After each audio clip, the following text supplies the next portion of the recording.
The Bilderberg conference comprises about 130 of the world's, or Western world's, top decision makers from the banks, the multinational companies, the EU Commission. I'm coming to the politicians, also from WTO, IMF, World Bank, and of course leading politicians from the US, Canada, Eurozone and the UK. Though they were clearly discussing some of the biggest issues confronting the Western economies at this time, why have we had no statement either from the Prime Minister or from the Chancellor or indeed from the Minister without portfolio, all of whom attended in an official capacity? Why did they offer no statement, even though such decisions may well have a significant effect on UK government policy or the livelihood of future UK citizens? It is said by some, and indeed by the Right Honourable Gentleman, that Bilderberg is a conspiracy. Of course it's not a conspiracy. But at the same time, 130 of the world's top decision makers don't travel thousands of miles simply for a cosy chat. They have come here in order to concert their plans to deal with a particularly awkward stage in Western capitalism, and as such we, the public, are entitled to ask some questions and to hold them to account. The Prime Minister said in 2010, and I quote his words, "For too long those in power make decisions behind closed doors and denied people the power to hold them to account.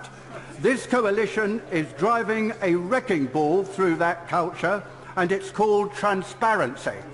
And the Chancellor himself announced his commitment in 2010, and I quote again, "to the most radical transparency agenda the country has ever seen." So why is there no transparency about a very crucial meeting that could affect us all? Finally, can he explain how the Prime Minister at the start of last week can announce a crackdown on corruption and lack of transparency amongst lobbyists, and then he and the Chancellor by the end of the week are insisting that the largest and most powerful lobbyist group in the Western Hemisphere, an anti-democratic cabal if ever there was one, should operate in conditions of utter blackout and complete secrecy? And I rise to ask the Chancellor of the Exchequer to now make a statement on the Bilderberg conference which he attended. Mr. Speaker, this is the first occasion for me, as I've never previously answered a question in the House of Commons on behalf of a private organisation for which the government has no responsibility. I have actually been a member of the steering committee of Bilderberg for many years now, I think about 10 years, and by chance actually this is my last year because we have a rule against being on the committee for too long, so I'm on the point of stepping down.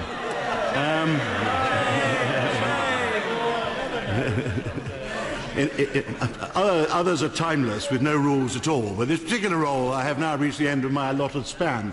The Bilderberg organisation exists for the purpose of holding meetings once a year in various countries. It exists for no other purpose, and this year the meeting was held at a large hotel near Watford in Hertfordshire. I didn't receive adequate notice of this question as it happens, because I wasn't found in time to put to hand the list of those who participated and the agenda which we discussed, but we always circulate those before the meeting and they're readily available, and I can certainly put any honourable member in touch with a source of the list of those who took part. Each year we invite something over 100 people. It was about 140 this year, drawn from both sides of the Atlantic, from Europe, including Turkey, and from the United States and Canada. The people who attend are drawn from the worlds of government, politics, academia, defence, journalism. We all attend the people who attend change slightly each year. There's a core of those who regularly attend, different people come. Well, I'm trying to guess at what on earth people are asking a parliamentary question about this for and what they're interested in. All the people who attend as individuals. We invite people as individuals. Nobody attends representing any particular organisation to which they might belong. And a very interesting 2 or 3 days take place in which we have discussions on matters of public affairs. There's a very wide range of experience, a very wide range of political opinion represented, and I always find it greatly adds to the depth of my understanding of what is being talked about and contemplated in many parts of the States and in Europe as well. And it's one of many political gatherings I attend from time to time as part of the background to my activities. And if the Honourable Member for Oldham finds something deeply disturbing in all this, I would only advise that he finds different people to exchange tweets with on his internet. And perhaps the House might be allowed to return to some matter of rather more, real public interest in which this House of Commons has a role to play. The Bilderberg meeting does not take any decisions. It doesn't have any resolutions. We couldn't possibly reach decisions because of the range of opinions actually represented there. It is purely a Chatham House rules discussion between the people he describes. And amongst those there, the Shadow Chancellor was there, Peter Mandelson was there, Prime Minister was there, Chancellor of the Exchequer was there.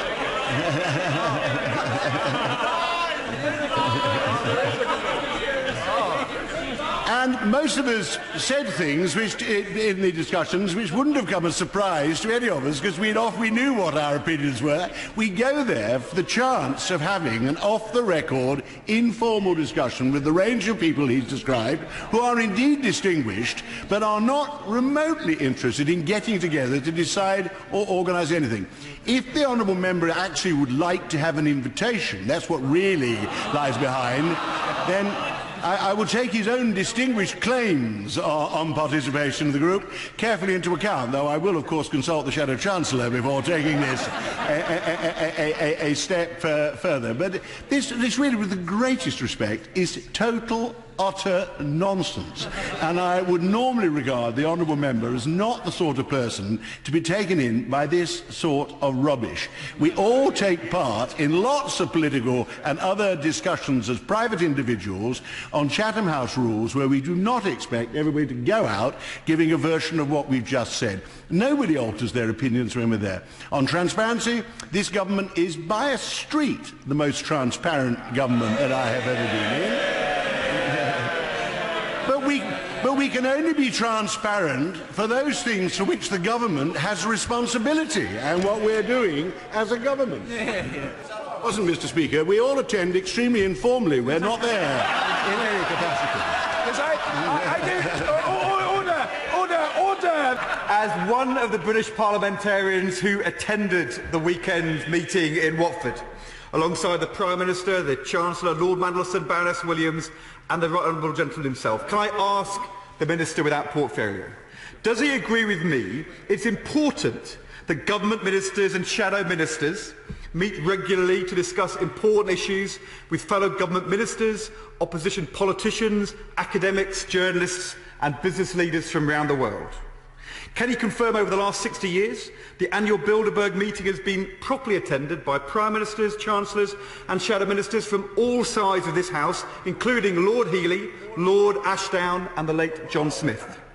Does he agree that it's a welcome development that the Bilderberg Group now publishes a list of all those who attend and the topics that are discussed? Does he agree with me that the list of topics discussed this weekend, can the US and Europe grow faster and create more jobs, the challenge of Africa, trends in medical research and developments in the Middle East are all vital issues which every government and opposition must grapple with for the benefit of all citizens?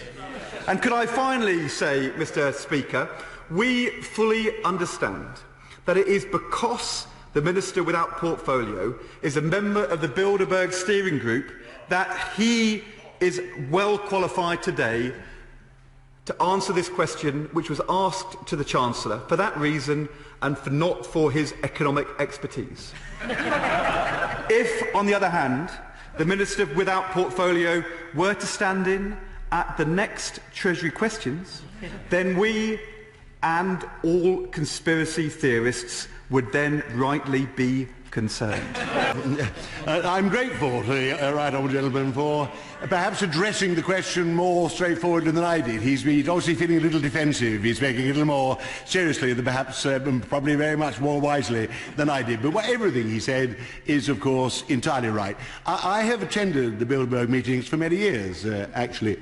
And the only reason I attend them is I come away with, I think, my own understanding of political and economic problems in various parts of the world actually improved by the opportunity to have an informal weekend with people of the kind who come, and discussing things with, amongst other people, the Shadow Chancellor in a completely off-the-record, informal way is also of considerable value, but I'm sure he agrees we derive a great deal from it, and we hope it actually improves our contribution to debate here eventually as well.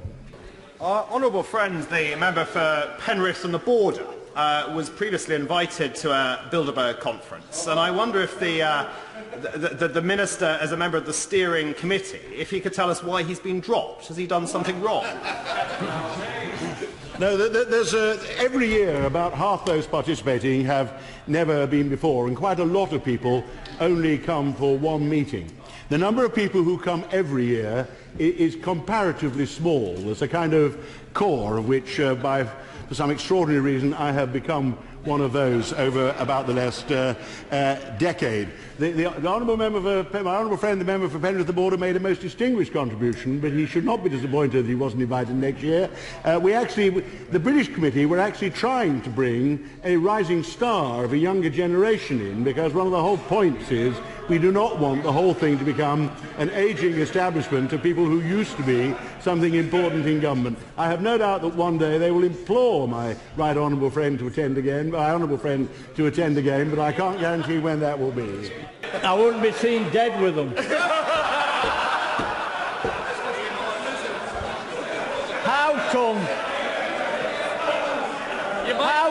that when all those media moguls, the bankers, politicians have been meeting together since 1954, not one of them was able to spot the recession coming? Or maybe they caused it. We have had trade unions there sometimes. There are plenty of social democrats. I don't think anybody as left-wing as the honourable member has ever attended in my experience, but if I scratch my memory I probably remember somebody. Obviously the honourable member forecast with absolute precision the course of the forthcoming collapse of capitalism in 2007. In that respect, I do agree his foresight was rather better than that of most pundits. We continue to meet in the hope that next time we'll see it coming with slightly more clarity. As voters fear that the Bilderberg Group is a plot to promote more unaccountable European government, could my right honourable friend give them any reassurance or suggestion as to why they may be wrong in that thought? Well, nowadays we get accused of plots to overthrow, to establish a government of the world, to poison the local water courses, to plan an invasion of the United States of America. 10 years ago, I was told I was attending a plot to hand over Britain to Brussels and to subordinators to the United States of Europe.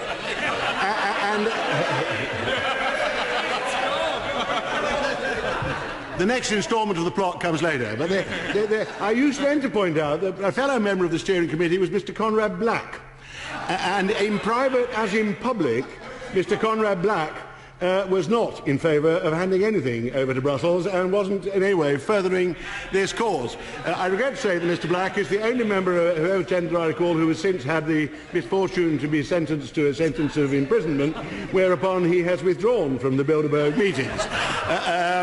But I assure my right honourable friend, there is the full range of opinion from left to right pretty well represented at Bilderberg from across Western Europe. That in itself shows that the idea we're furthering any kind of agenda is absolute nonsense. If I was plotting to do anything, I would not actually assemble that particular group of people, because you would never agree on an object. Can the Minister confirm he declared his trusteeship of the body that funds the conference to his permanent secretary when he was appointed by the Prime Minister? I congratulate the honourable member. I am looking that up because I had forgotten that I am actually a member of a steering committee. When we were hosting at Watford, I discovered I was actually, amongst other things, I'm a trustee of the British steering group, so I am checking with the aid of my constituency secretary whether I ever put that in. Did I assure the honourable member I had completely forgotten that it was set up on that basis long before the rules were established. The trustees have never met as trustees. All I actually do is sit as a member of a committee and help to play my part in the organisation of a meeting, and that's all I've ever done. Mr. Edward Lee. We've had a bit of fun today, and indeed who would want to spend a weekend of irredeemable tediousness with a bunch of establishment toffs discussing the world economics?